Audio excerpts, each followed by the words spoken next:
आज हम बात करने वाले हैं उड़ीसा में स्थित जगन्नाथ मंदिर के बारे में।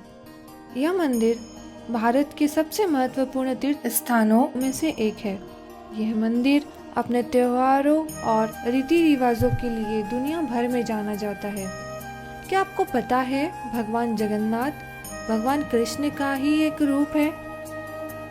जगन्नाथ मंदिर एकमात्र ऐसा मंदिर है जहाँ पर कृष्ण जी को उनके भाई बलभद्र या बलराम और सुभद्रा के साथ पूजा जाता है। यह तो हम सभी जानते हैं कि भगवान कृष्ण सर्वोच्च भगवान विष्णु के 8वें अवतार थे। जब कृष्ण के पैर पर एक शिकारी ने तीर मारा था, जिसके बाद कृष्ण ने अपने नश्वर शरीर को छोड़ दिया, तब उनका अंतिम संस्कार अर्जुन ने किया था। लेकिन कृष्ण का हृदय इतना दिव्य था जिसके कारण वह नहीं जल पाया। पुजारी से सुझाव लिया गया, जिससे उन्होंने बताया कि कृष्ण जी के दिल को एक लकड़ी के लट्ठे से बांधकर समुद्र में डाल देना चाहिए। अर्जुन ने ठीक वैसा ही करा, उनके निर्देशों का पालन किया और कृष्ण के हृदय को एक लट्ठे से बांधकर समुद्र में रख दिया। यह लट्ठा द्वारका से भारत के पूर्वी भाग तक जाता था। पर बात यहाँ खत्म नहीं हुई। वहीं भारत के पूर्वी भाग में एक महान विष्णु भक्त राजा इंद्रद्युम्न भगवान विष्णु की भक्ति में मग्न थे।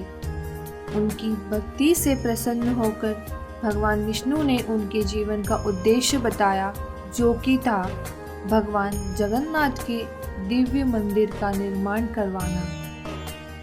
राजा इंद्रद्युम्न ने विष्णु भगवान की भक्ति सच्ची निष्ठा के साथ की। तभी से राजा इंद्रद्युम्न मंदिर निर्माण के कार्य में लग गए। उन्होंने दिन रात एक कर दिए, लेकिन वह रुके नहीं। वे अपनी समस्त प्रजा के साथ भगवान के इस पुण्य कार्य में लग गए। उन्हें इस दौरान काफी विपत्तियों का सामना करना पड़ा। प्राकृतिक आपदाओं की वजह से भगवान के काज में कई बाधाएं आई, किंतु उन्होंने हौसला नहीं हारा और ना ही अपनी प्रजा का हौसला हारने दिया।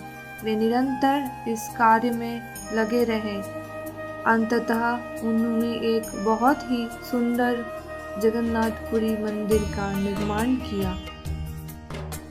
राजा इंद्रद्युम्न ने मंदिर का निर्माण तो करवा दिया, लेकिन इससे भी बड़ा कार्य जो अभी शेष था, वह था भगवान जगन्नाथ की मूर्ति स्थापित करना। राजा को यह समझ नहीं आ रहा था कि मूर्ति कैसे बनेगी और कैसे उसकी स्थापना होगी। इस कार्य में मदद के लिए उन्होंने हनुमान जी से प्रार्थना की। तब हनुमान जी प्रकट हुए और उन्होंने बताया कि काफी समय तक जब भगवान कृष्ण का हृदय समुद्र में रहा तो वह एक नीले पत्थर के रूप में बदल चुका था। इसी पत्थर का नाम नीलमाधव पड़ गया। हनुमान जी ने तब उन्हें उसी नीलमाधव पत्थर को लाने की सलाह दी। तब राजा ने नीलमाधव पत्थर की खोज करने के लिए अपने भाई और पुजारी विद्यापति को भेजा। विद्यापति एक कमल के पुष्प के रूप में राजा से आशीर्वाद लेकर नीलमाधव की खोज में निकल गए। काफी समय पश्चात उन्हें नीलमाधव का पता चल गया। नीलमाधव पत्थर जो भगवान कृष्ण का हृदय था, वो बिस्वावसु नामक एक आदिवासी राजा के पास था।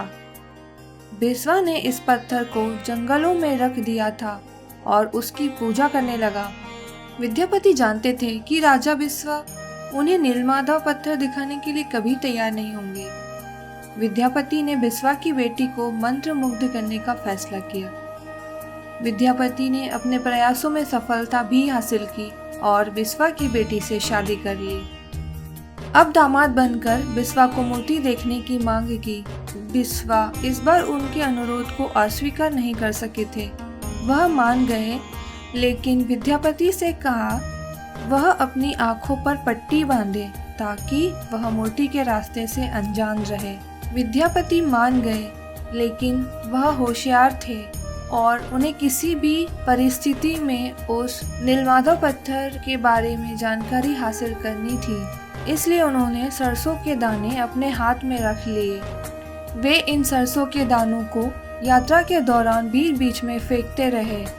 अंत में मौके पर पहुंचने पर बिस्वा ने विद्यापति की आंखें खोली और विद्यापति ने मूर्ति को देखा। मूर्ति को देखते ही वह मंत्रमुग्ध हो गया। तत्पश्चात वे लोग वापस आ गए। कुछ दिन बीत गए।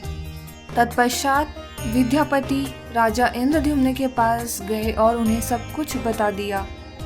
तुरंत ही इंद्रद्युम्न अपने सैनिकों के साथ उस स्थान पर गए और नीलमाधव पत्थर अपने साथ महल ले आए। नीलमाधव की छवि जैसी भगवान जगन्नाथ की मूर्ति बनवाने के लिए राजा इंद्रद्युम्न ने कई कारीगरों को बुलवाया, लेकिन किसी में भी इतना सामर्थ्य ही नहीं था।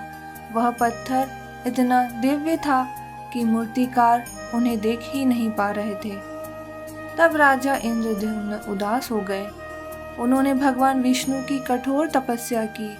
उन्होंने अन्न जल त्याग दिया और भगवान विष्णु का ध्यान करने लगे। उनकी भक्ति से प्रसन्न होकर भगवान विष्णु उनके सपने में प्रकट हुए और उन्होंने कहा कि उन्हें समुद्र के किनारे जाकर समुद्र में तैरती हुई लकड़ी या एक बड़ा टुकड़ा खोजना है। लकड़ी पर चक्र, गदा, शंख और कमल का अंकन होगा। इस लकड़ी के प्रयोग से जगन्नाथ मंदिर की मूर्तियां बनाने के लिए कहा। सपने की बात सुनकर राजा समुद्र के किनारे पहुंचे। उन्होंने वहां परिवार सहित भगवान विष्णु से प्रार्थना की। तब उन्हें कल्प वृक्ष का वह दिव्य कुंदा या लकड़ी का टुकड़ा मिल गया, जिसे उन्होंने मंदिर में रख दिया। उन्होंने लकड़ियों को तराशने के लिए सभी मूर्तिकारों को बुलाया। हालांकि उनमें से कोई भी सफल नहीं हुआ, क्योंकि लकड़ी काटने के लिए बहुत ही मजबूत थी। तब प्रार्थना करने पर भगवान विष्णु ने उन्हें बताया कि कल सूर्यास्त से पूर्व एक मूर्तिकार स्वयं उनके पास आएंगे और वे ही जगन्नाथ मंदिर की मूर्ति का निर्माण करेंगे। ठीक वैसा ही हुआ।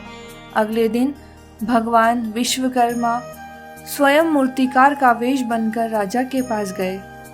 उन्होंने राजा से कहा कि वह उनके लिए मूर्ति बनाएंगे, किंतु उनकी एक शर्त है। वह एक कमरे में 21 दिनों के लिए लकड़ी के साथ रहेंगे और मूर्ति का निर्माण करेंगे, किंतु इस दौरान किसी का भी कमरे में प्रवेश वर्जित रहेगा। राजा मान गए और मूर्तिकार को लकड़ी सहित एक कमरे में बंद कर दिया। 15वें दिन राजा और रानी को चिंता हुई और उन्होंने दरवाजा खोल दिया। मूर्तिकार उसी समय गायब हो गए। वह अपने पीछे 3 अधूरी मूर्तियां छोड़ गए। मूर्तियों की गोल आंखों के साथ सिर्फ चेहरे थे और उनके कोई अंग नहीं थे। राजा अपने कृत्य के दोषी थे। हालांकि भगवान ब्रह्मा उनके स्वप्न में प्रकट हुए और उनसे कहा कि भगवान विष्णु मूर्तियों से बहुत प्रसन्न हैं और उन्हें मंदिर में रखा जाना चाहिए। अंत में राजा इंद्रद्युम्न ने ब्रह्मा जी की सहायता से उस मूर्ति की स्थापना जगन्नाथ मंदिर में की।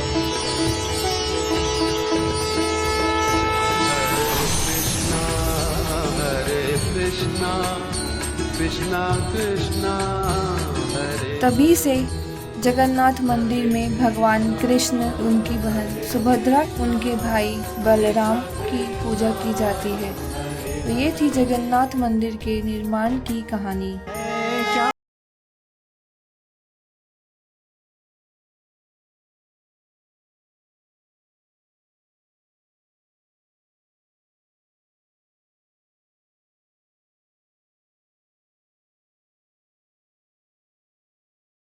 नारायण नारायण।